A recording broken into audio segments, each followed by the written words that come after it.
Well, good afternoon. We are for today working with slope-intercept. And this is again one of those lessons that are not in our textbook.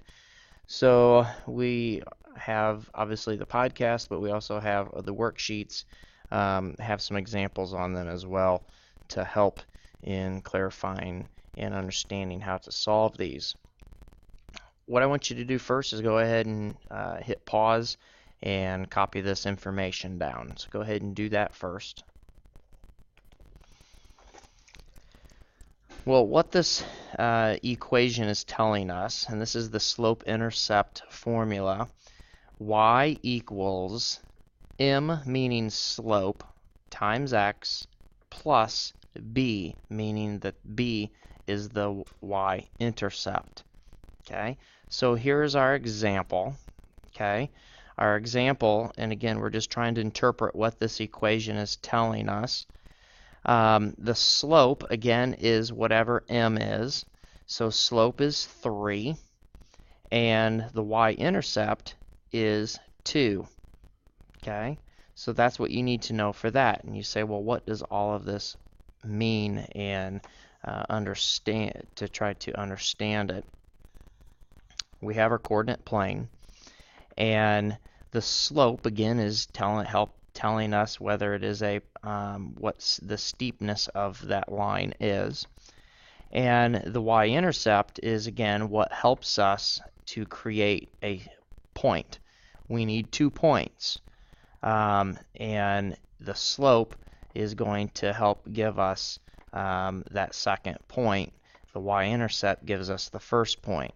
So y-intercept, again, is where the line, when we draw our line through this particular coordinate plane, it intersects somewhere on the y-axis. That's what our y-intercept is. Okay? So I'm going to back this up, and y-intercept is a positive 2. So we're going up 2, so it's going to intercept the y-axis on that point. The slope, and again remember, if it's a whole number, we have to put it over 1 to make it like a fraction. Then from this, we are going to do, again, it's change in y over the change in x. Okay, so we also call that rise over run. And when you do that, from that y-intercept, the 3 being a positive, we're going to go up 3, and then the run, since it's a positive 1, we go to the right 1 point and place our dot. Now we have created 2 lines that we can now, or 2 points that we can create our line from. So now you can look at our slope.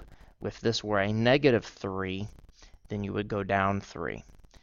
Since it's a positive 3, again, we go up 3. If this were a negative 1, we would then go to the left instead of to the right for positive. So that's going to help you in hopefully understanding this a little more in depth. Let's look at our next illustration, which is pretty much what I just explained. So we have a new equation, and it is negative 4x plus 3. So first thing again is find the slope and y-intercept. Slope again is this number, which is negative 4. The 3 is our y-intercept. So the first thing that you do for graphing would be to graph the y-intercept, which is going to be always 0 and then whatever it is. So 0, 3. So you go up the y-axis and find whatever number that is. Okay, and it's a positive 3, so we put our dot on 0, 3. So then from that point, that's where we do our slope. And again, change in y over change in x, or rise over run. And it's not always necessarily going to be your rise, because it might be a negative, which in this case it is. So that's why we like to call it change in y over the change in x. Since it is a negative 4, you're going down 4. So we count 1, 2, 3, 4, which puts us here. And then we are going to then, since it's a positive 1, we move to the right one. If it were a negative 1, we'd move to the left. So then we put our point, and that is our other dot. Okay, this dot right here, that second one, I really shouldn't put it there because this is your point that you're needing to do. Once you do that, take a straight edge and connect those 2 points. Okay, put your arrows on the ends. I know that seems kind of picky, but that is something that the high school has certainly asked us to demonstrate for students and to reiterate and enforce it. So please make sure you are putting arrows on the ends of your lines because they are lines, not line segments. And then this is our slope. And you say, well, it's going off to the left. It is a negative slope, so therefore it would be a line that goes beyond or to the left of my y-axis.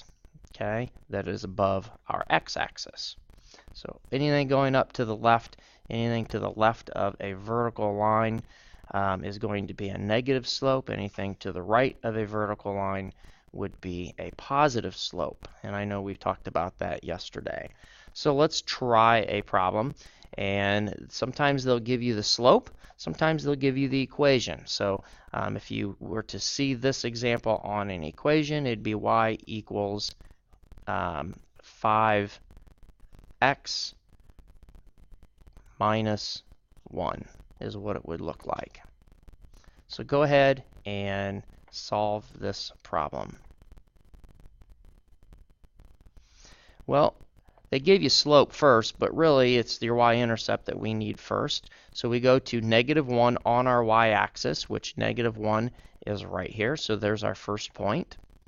And then we find the slope of 5, which is actually 5 over 1. So we are going to go up 5 from this point. So 1, 2, 3, 4, 5. And it's a positive 1, so we move to the right one. And there's our point. And now we can take our line and draw it straight through. Oops, it didn't do it for me. Sorry about that. And so that is our slope. Here it is. I knew I was missing a function on there. Sorry about that.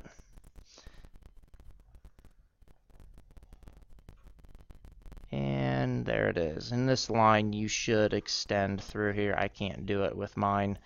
But your line would extend obviously all the way through those 2 points, and that is your slope. Okay, and that is showing you y-intercept using slope. Let's go ahead and solve this, and here you have an equation to determine and solve that. So go ahead and do that. So again, we have, it says -3 is my y-intercept. So we're going to go down to -3. There's 1, 2, 3. So there is my point. Oops.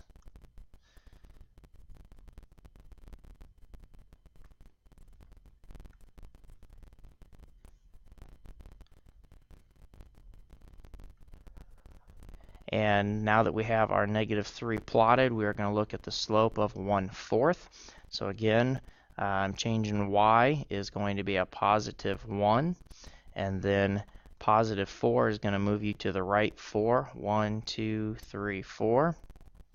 And now you can draw your line.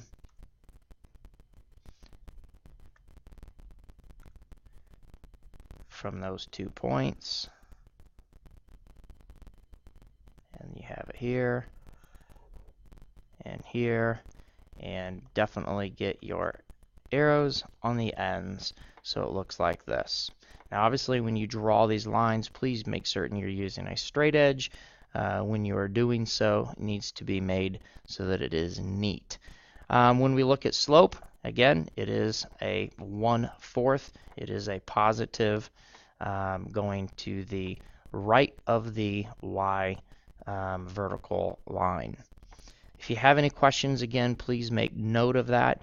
We're going to be doing some more of this in class, and certainly honoring any questions or concerns that you might have. hopefully you find this to be enjoyable. I know that it's a little different from our normal calculations, and I think most students do enjoy the change up and the way the problem itself works out. So please, again, make note. Have a great evening, and we will see you tomorrow.